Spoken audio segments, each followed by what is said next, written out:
Hello everyone. सो आज का video जो है वो डे 4 का है फ्रॉम पुरी टू संबलपुर। आज वीडियो अपलोड करने में थोड़ा ज़्यादा लेट हो गए क्योंकि कुछ ना कुछ काम में लगे थे 2 दिन से, तो टाइम मिल नहीं पा रहा इस वीडियो को अपलोड करने के लिए। जगन्नाथपुरी में हमारे सुबह दर्शन हो गए थे, अच्छे से दर्शन हुए एंड दर्शन करने के बाद में हम लोग एक बीच गए थे, then Konark temple and then we started for our return journey from Jagannathpuri to Indore.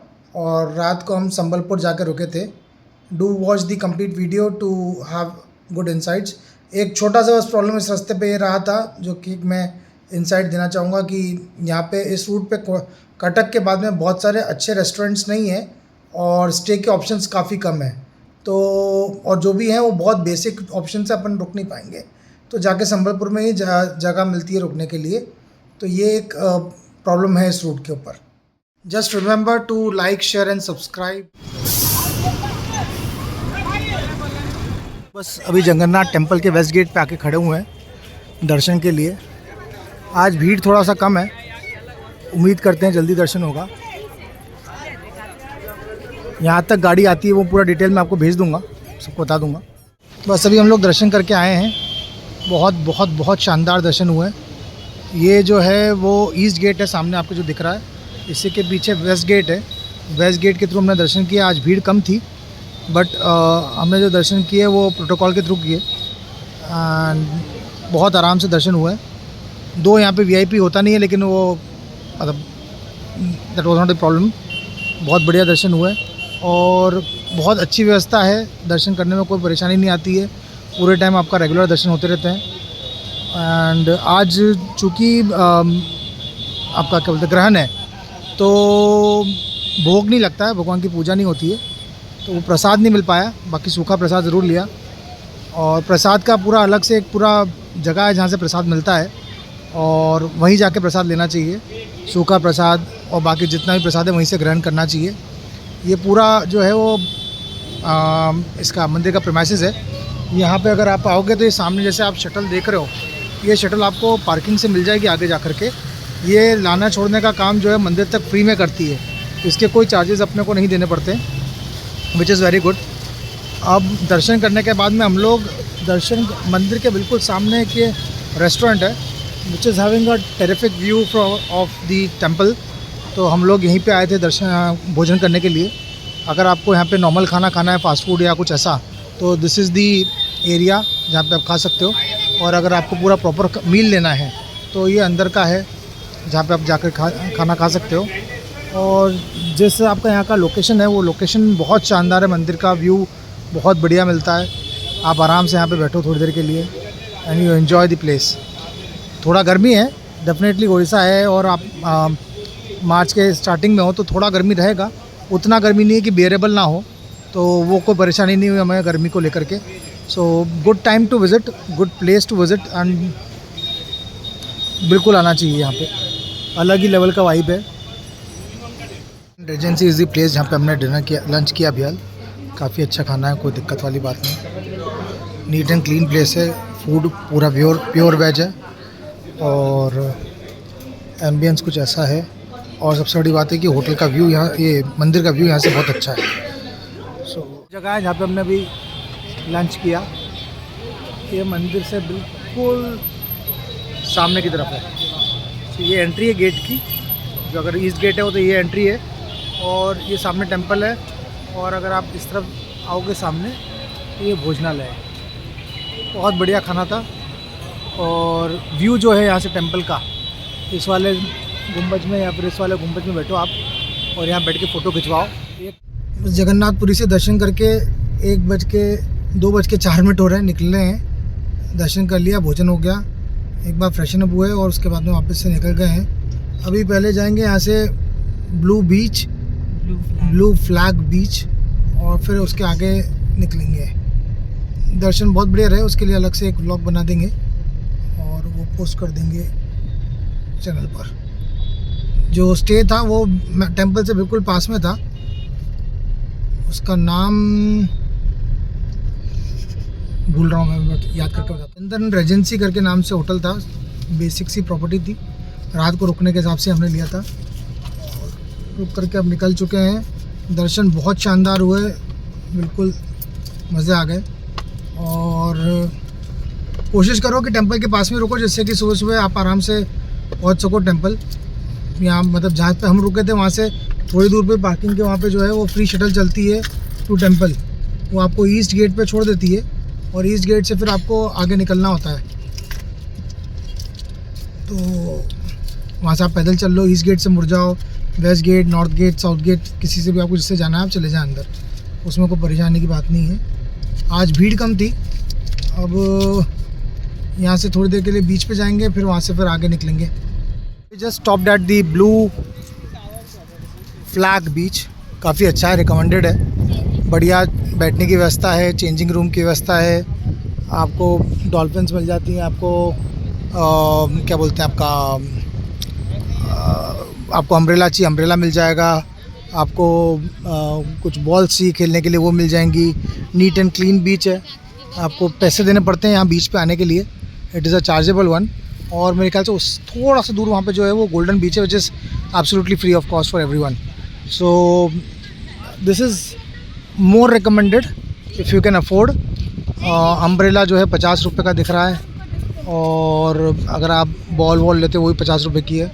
Shower लेना हो तो उसके 50 रुपीज़ चेंजिंग रूम के, दैट्स इट। ये इसका एंट्री है। पार्किंग प्रॉपर है, पूरी पार्किंग अवेलेबल है। ये इसका jogging track, fitness centre, everything is available हो गई है। So highly recommended place. अगर आप पुरी आ रहे हो तो rather than going to any other beach, one should be visiting over here. ये जो है ब्लू फ्लैग बीच की पार्किंग है, जहाँ से हम अभी निकल रहे हैं। प्रॉपर व्यवस्था थी पार्किंग में। अभी ये इसका एग्ज़िट है सामने की तरफ। अब हम जाएंगे यहाँ से Konark temple, blue flag beach जाने के लिए। यहीं से घुसना, क्योंकि गूगल जो आपको रास्ता बताएगा वो रास्ते पे जो है वो आपको पार्किंग में नहीं पहुँचोगे, कहीं और ही पहुँच जाओगे। वो एक गोल्डन करके होटल है, वहाँ आप उसकी पार्किंग में पहुँच जाओगे rather than blue flag beach की पार्किंग के लिए। सो ये जो बोर्ड है, साइन बोर्ड, इसको फॉलो करके अंदर घुसो आप, and you will reach the proper parking of blue flag beach. यहाँ से सन टेम्पल जो है वो 37 किलोमीटर्स है। So another 1 hour to reach over there. हो रहा है 3:21 और कोणार्क टेम्पल के लिए निकल चुके हम लोग। रास्ता बढ़िया है कोणार्क टेम्पल जाने के लिए। ऐसे 32 किलोमीटर अभी भी दिखा रहा है। 4 बजे के आसपास पहुँचेंगे, फिर बताते हैं कैसा है टेम्पल।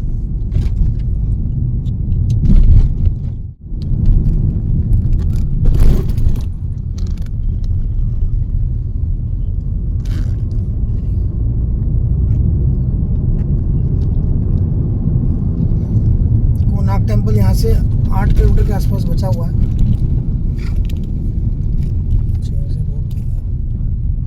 सोचता इधर से होते हुए जाते, लेकिन रोड नहीं अवेलेबल। मस्त रास्ता, बहुत बढ़िया है। 2 लेन रास्ता ही है, लेकिन पूरा का पूरा वेल मेंटेन्ड और with full greenery. Best part is कि आप फ्रेश एयर को लेते हुए जो है वो आगे बढ़ते हो मस्त ग्रीनरी के बीच में। ये पूरे पैच में कुछ 3-4 किलोमीटर का पैच है, जिसमें राइट हैंड साइड पे पूरा बीच चल रहा है, और यहाँ पे लोग बाग रुके भी हैं नहाने के लिए। कितना सेफ है इस बारे में मुझे आइडिया नहीं है, तो इसलिए रिकमेंड करूँ कि नहीं करूँ अभी नहीं पता, but overall this route is very good. आज तो ट्रैफिक काफ़ी कम था। आप देख रहे हो गाड़ियाँ जो है वो अपने बढ़िया मज़े से चल रही हैं। और जल्दी से कोणार्क टेम्पल पहुँचे।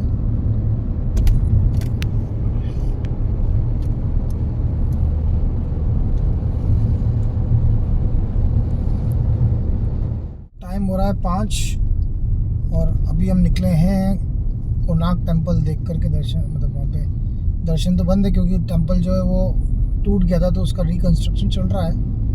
तो वो घूम करके बस अभी हम निकले हैं टुवर्ड्स इंदौर। अब कहाँ तक आज जा पाएंगे इसका तो कोई आइडिया नहीं है, बट हाँ 11 बजे के आसपास तक जितना चलेंगे फिर उसके हिसाब से डिसीजन लेंगे कि कहाँ रुकना है। अभी भुवनेश्वर पहुँचने से पहले एक बार पेट्रोल टॉपअप करेंगे सो दैट हमें रात को उस चीज़ के लिए रुकना ना पड़े। इसके अलावा जो रूट रहेगा वो संबलपुर और रायपुर, नागपुर, बैतूल, और बैतूल से फिर अंदर मुड़ जाएंगे टुवर्ड्स हरदा। हरदा से हम आष्टा निकलेंगे, आष्टा से देवास जाएंगे और देवास से फिर इंदौर जाएंगे। हरदा से लेकर के इंदौर तक का रास्ता जो है वो मुझे जो पता चला है वो रास्ता काफ़ी कुछ अंडर कंस्ट्रक्शन है, तो इसलिए हमें आष्टा निकलना पड़ेगा और आष्टा से फिर हमें देवास होते हुए इंदौर जाना पड़ेगा। तो ये मोटा मोटा ये रूट है। अब यहाँ से संबलपुर तक का रास्ता जो मैंने पता किया था वो उसके हिसाब से तो 4 लेन है। अब यहाँ से भुवनेश्वर कटक तो पूरा 4 लेन रहेगा जब हम हाईवे पे आ जाएंगे उसके बाद में। बट ये कितना हमें सिटी में से निकालेगा गूगल, वो एक क्वेश्चन मार्क है। तो हमें थोड़ा सा पूछते हुए चलना पड़ेगा स्मार्टली, जिससे कि गूगल के झांसे में ना आ जाए, otherwise it will be a painful time. क्योंकि हम जब निकल रहे हैं ये पूरा का पूरा ट्रैफिक वाला टाइम है। 5 यहाँ बजे हैं, भुवनेश्वर पहुँचते पहुँचते थोड़ा बहुत 1 घंटा 1.5 घंटा जो भी आप पकड़ लो भैया। और उसके बाद में फिर अगर उस समय जो है वो बहुत ट्रैफिक वाला टाइम रहेगा। सो कोणार्क को जो है कोणार्क को टाटा बाय बाय कर दिया है। टाइम हो रहा है 5:38। और कितना चले उतनी पता, बट हाँ सिंगल लेन रोड पे ही है और भुवनेश्वर की तरफ आगे बढ़ चुके हैं। रोड जो है उसकी कंडीशन आप देख सकते हो, ट्रैफिक भी एक नॉर्मल ट्रैफिक चल रहा है, कोई परेशानी की बात नहीं है। सनसेट जो है वो हो चुका है ऑलमोस्ट। सो बस इसी का मज़ा लेते हुए आगे बढ़ रहे हैं। थोड़ी सी आगे बढ़ा बस। टाइम हो रहा है 5:57 और हम लोग अभी थोड़ी देर में 4 लेन पकड़ने वाले हैं टुवर्ड्स कटक। चूँकि हम ईस्ट साइड में हैं तो ऑलमोस्ट अंधेरा हो चुका है। आज चंद्र ग्रहण भी है लेकिन कहीं भी चंदा मामा नहीं दिखे हैं अभी तक। तो अभी तक दर्शन तो नहीं हुए हैं, बाकी लेट्स सी। टाइम हो रहा है 7:13। हम लोगों ने कटक क्रॉस कर लिया है। कटक मतलब जब से हम निकले थे कोणार्क से, कटक जब तक क्रॉस किया था, अभी रिसेंटली क्रॉस किया, बहुत लंबा टाइम नहीं हुआ, तो पूरे टाइम ट्रैफिक मिला काफ़ी लंबे टाइम तक। और एक्सपेक्टेड था क्योंकि शाम का टाइम है, तो अगर आप सिटी के पास में से या सिटी के अंदर से निकलोगे, बहुत अंदर से तो नहीं लेके गया गूगल, बट जो भी रास्ता सजेस्ट किया था उसमें ट्रैफिक काफ़ी ज़्यादा था, तो आराम से निकल के जो है कटक क्रॉस कर लिया है। कटक भी अंदर से नहीं निकलना पड़ा, हमें रिंग रोड लेना पड़ा। रिंग रोड के थ्रू पूरा नदी के साइड में से वो उसने पूरा बाहर हमको कर दिया। And now we are on to the NH55 and यहाँ से ये रायपुर वाला ही रास्ता, रायपुर नागपुर वाला। अब हमें डिसाइड करना है कि हम कितना आज चल पाएंगे, क्या हम संबलपुर तक पहुँच सकते हैं। वो एक थोड़ी सी बड़ी जगह दिख रही है मुझे यहाँ से पूरे रूट पर, तो वो एक टारगेट है पहुँचने के लिए। तो जो भी होगा 11 बजे के 11 साढ़े 11 बजे के आसपास रुक करके स्टे करेंगे रात को, और सुबह अर्ली मॉर्निंग फिर कल थोड़ा जल्दी निकलने की कोशिश करेंगे। जैसे अभी तक जो हम 7-8 बजे तक निकल पा रहे हैं, कल कोशिश ये रहेगी कि अर्ली मॉर्निंग 5 साढ़े 5 बजे निकल जाएँ। बहुत लंबा नहीं रुकेंगे, जहाँ पे भी रुकेंगे। And the road right now is perfectly fine. बीच में जो रिंग रोड थी वहाँ पे काफ़ी स्पीड ब्रेकर्स थे, तो वो गाड़ी उछल रही थी। बाकी वो रोड भी अच्छी थी, ऐसी कोई दिक्कत नहीं थी उस रोड पे। सो ओवरऑल उड़ीसा की रोड जो है वो बढ़िया है, कोई इसी परेशानी वाली बात नहीं हो। अगर हाईवे है तो हाईवे पे कोई अननेसेसरी स्पीड ब्रेकर्स नहीं है, which help you to maintain a proper speed. And patchwork भी ऐसा कोई विशेष नहीं है कि रोड्स डैमेज्ड हों या कोई ऐसी दिक्कत वाली बात है। तो वेल मेंटेन्ड रोड्स हैं, तो आप एक अच्छी डिसेंट पेस जो है वो बना करके चल सकते हो। अभी तक का तो ये फीडबैक है, अभी तक का तो ये ऑब्जर्वेशन है। 7:58। बेस बहुत सही अभी हम लोग पेट्रोल पंप पर रुके थे पेट्रोल डलवाने के लिए और अब आगे बढ़ चुके हैं। 234 किलोमीटर्स बाकी है संबलपुर। रात के 12 बजे के आसपास पहुंचेंगे ऐसा गूगल बता रहा है। अभी इसके पहले हमें डिनर भी करना है, तो लेट्स होप कि जल्दी से जल्दी दोनों चीज़ें हों। रोड तो अच्छा है एज़ पर गूगल, और मैंने पता भी करवाया तो road is in a good condition, so travelling to that place should not be problem. अभी सिर्फ होटल सर्च करना बाकी है संबलपुर के लिए, तो वो एक एक्टिविटी बाकी है करना। अभी इस रोड पे चलते समय एक ही दिक्कत आ रही है कि स्पीड ब्रेकर्स एकदम से आ जाते हैं बिना बताए, और कहीं मार्किंग नहीं करी हुई है कि स्पीड ब्रेकर्स को लेकर के, तो और वो स्पीड ब्रेकर्स बड़े ख़तरनाक है, तो आपको थोड़ा सा कॉशियस होकर के चलना पड़ रहा है। और दूसरा एक परेशानी ये है कि ये जो बीच में रोड है इसमें कहीं भी कुछ भी ग्रीनरी या कुछ नहीं, जैसे कि लाइट जो है वो रुक जाए। अभी ये पोर्शन मिला जिसमें ग्रीनरी दिख रही है, अदरवाइज़ जो है वो लाइट सीधे आंखों पे आ रही थी अभी तक। तो प्रॉपर ग्रीनरी बीच में होना बहुत इम्पोर्टेंट है। अगर डाइवर्जन मतलब अगर आपने बीच में अलग अलग कर रखा है तो चलाना आसान हो जाता है। टाइम हो रहा है 9:55। एक आधी घंटे का स्टॉप लिया डिनर करने के लिए, वापस निकल चुके हैं सड़क पे। 139 किलोमीटर्स जो है वो बचा है संबलपुर। गूगल बता रहा है 2 घंटे 33 मिनट, तकरीबन 12 से 12 बजे तक का टाइम दिखा रहा है। कोशिश करेंगे इसको कम करने की, क्योंकि अब ब्रेक तो कोई लेना नहीं है, ऑलरेडी ब्रेक ले चुके हैं, तो ब्रेक अब नया कोई होगा नहीं। सीधे जाकर के अब होटल में रुकेंगे। अभी होटल ढूंढना बाकी है, फाइनल करना बाकी है। 2-3 जगह पे बात हुई लेकिन कुछ ज़्यादा ही प्राइस बोल रहे हैं, तो लेट्स सी, वहीं पहुंच के फिर समझते हैं कि कहाँ रुकना है। टाइम हो रहा है 10:54।